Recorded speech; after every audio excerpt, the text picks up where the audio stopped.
This short video provides guidance about the upcoming exam. Okay, so first of all, let's look at the breakup of marks very quickly. So these are the marks that are going to be allocated to each type of question. There are going to be about 15 MCQs, and each MCQ is going to be worth 0.5 marks. So there are obviously 7.5 marks allocated for all of the MCQs. And there's just one short answer question which is worth 2.5 marks, and we're going to look at a sample very soon. And then there are two case studies, each of which is going to be worth 10 marks.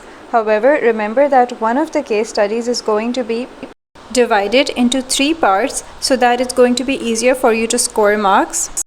And one more thing is that in the objective section, there aren't 15 MCQs, there are actually just 10 MCQs and then 5 true and false questions. And please remember not to spend too much time on the objective questions, because altogether they're worth just 7.5 marks. That's 25% of the total marks. And if you find a question particularly difficult, then just move on to another question or move on to section B, and then you can come back to that question later. Also remember to use the elimination technique in your MCQs. That is, if you can't find the right answer, then just guess the right answer by first of all deleting those answers that are obviously wrong, and then you can guess from the remaining choices. Okay, so let's move on to section B, which is the part that most students are really worried about. So what I've done is I've prepared some sample questions and answers. So you can easily pass the exam if you focus on these sample questions and answers. Okay, so here on the screen you can see some sample questions for the short answer question, and there's just going to be one of these, but I have provided 5 samples, and for these 5 questions I have not provided a sample answer. Why? Because the answer is already provided in the lecture slides that I have shared with you, and you can find most of the answers in there or in the videos that are a part of this revision lecture series. And these questions are basically very simple ones. Okay, finally let's look at some case study sample questions, which is the real concern for most of the students. Okay, so here in front of you is the very first sample question, and we're going to look at the sample answer for this particular question. But before we do that, I would request you to pause the video and think for a moment about what the question is asking of you, so that you can interpret the similar kind of question that may be posed in the exam. Right, so I hope you paused the video and thought about the question, and now if you look at the question, you can see very clearly that it's simply asking you to advise one person, that is Farah, about the criteria, that is the requirements that an individual needs to fulfill before one individual person can successfully register the trademark that they want to use for their business purposes. तो ये question देख के आपको ये तो clear हो गया है कि ये सवाल आपसे सिंपली इस रजिस्ट्रेशन क्राइटेरिया यानी रजिस्ट्रेशन रिक्वायरमेंट्स के बारे में पूछ रहा है. And here is the sample answer to this particular case study, and you can see the breakup of the marks very clearly. So 1 mark is for the introduction and 1 for the conclusion. अच्छा, अब मैं थोड़ा सा explain कर देती हूँ कि case study में आपको इंट्रोडक्शन एंड कंक्लूजन तो लाजमी देना है, लेकिन इसमें कोई मुश्किल बात नहीं है. इंट्रोडक्शन में आपको सिंपली ये स्टेट करना है कि क्वेश्चन आपसे क्या मांग रहा है, ताकि ये क्लियर हो जाए as a teacher to the examiner basically that the student has understood the question. So for example इस सवाल में अगर आप सिंपली एक लाइन में ये लिख देंगे कि this question requires a discussion of the relevant criteria, that is the relevant requirements for registering a trademark, so that is going to be enough for the introduction. And same goes for the conclusion, by the way, कि आप simply conclusion में ये state कर दें that the above essay has advised the relevant party, यहाँ पे the party's name is Farah, as to the requirements that she needs to fulfill in order to get her trademark registered. And by the way, you can write this in any way. यहाँ पे तो obviously बात है the more the students, the more the types of introductions and conclusions, but this is just one sample.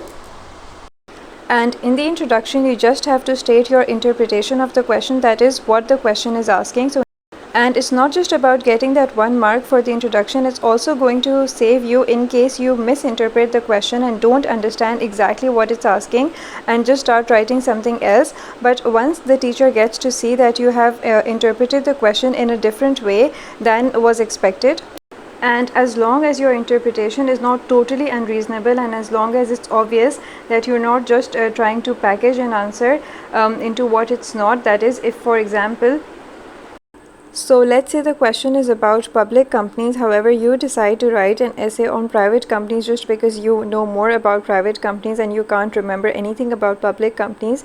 So it's going to be very clear to the teacher that you're trying to interpret the question in a way that it's not meant to be interpreted at all. अच्छा, अब introduction and conclusion के अलावा main content पे आ जाते हैं, जिसके लिए actually 8 marks हैं. So the main body of the answer is going to include the 8 points that are included in this slide. एक एक पॉइंट को मैं अलग अलग एक्सप्लेन कर देती हूँ. फर्स्ट ऑफ ऑल, जो एलिजिबिलिटी वाला पॉइंट है, अगर आपको याद हो तो मैंने लेक्चर में 3 पॉइंट्स एक्सप्लेन किए थे रिलेटेड टू एलिजिबिलिटी. और यहाँ पे याद रखें, ये रिक्वायरमेंट्स जो हैं एलिजिबिलिटी वाली, these are different from the other 3 और 4 रिक्वायरमेंट्स. सो एलिजिबिलिटी की जब हम बात करते हैं तो यहाँ पे सवाल ये है कि कौन ट्रेडमार्क के लिए रजिस्टर करने के लिए एलिजिबल है, who is the relevant person. For example, मैंने आपको एक्सप्लेन किया था कि अगर एक कंपनी है तो कंपनी के नाम पे रजिस्टर होगा ट्रेडमार्क. अगर एक ट्रेडमार्क के जॉइंट ओनर्स हैं तो उस सिचुएशन में क्या होगा.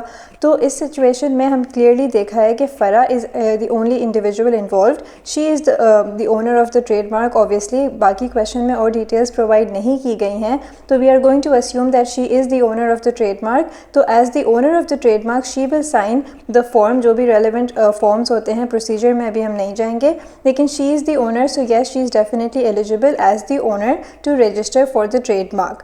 अच्छा, अब हम आ जाते हैं बाकी सारे जो मेन क्राइटेरिया हैं. वंस इट इज़ डिसाइडेड, ये क्लियर हो गया है कि Farah is eligible to register because she is the owner of the trademark, then we come to the next step, which is the first requirement, the first criteria. And this one's pretty simple. I've explained it in detail in class already. This particular criteria simply states that the trademark must be intended for use in commerce, that is, it must be intended for commercial use, and this one is a very obvious requirement. Why? Because if you intend to register a mark so that you have the exclusive right over that mark, and this mark is going to be counted as a trademark, then obviously baat hai that you should be intending to use it commercially, that is as a trademark and not some sort of a personal mark. For example, if you personally like a mark so much that you just want to get it registered, is that going to be possible? No. And by the way, this is just a sample answer, so I have obviously not written the full sentences, but in the exam you have to write an entire sentence properly. However, you're not required to write in one particular way, so using your own words is fine. Now, I don't want to prolong this video too much. It's already pretty long, so I'm not going to discuss the remaining requirements in detail in this video. If you feel that you do need an explanation, that is a revision of what each of these requirements means, then you can watch the other video where I go through these requirements. So yes, just make sure that you can explain what each requirement means. And here in front of you is the second case study example, and here just remember that in this type of a question there is obviously no need for an introduction and a conclusion. And here is the sample answer for the sample case study too, and I'm not going to discuss this now, it's pretty obvious. I've already gone through this in class as well, and you can pause the video if you want to read this out. Okay, so I hope this paper pattern video is useful for you. All the best for your exam. Do remember to read each question carefully before you write your answers.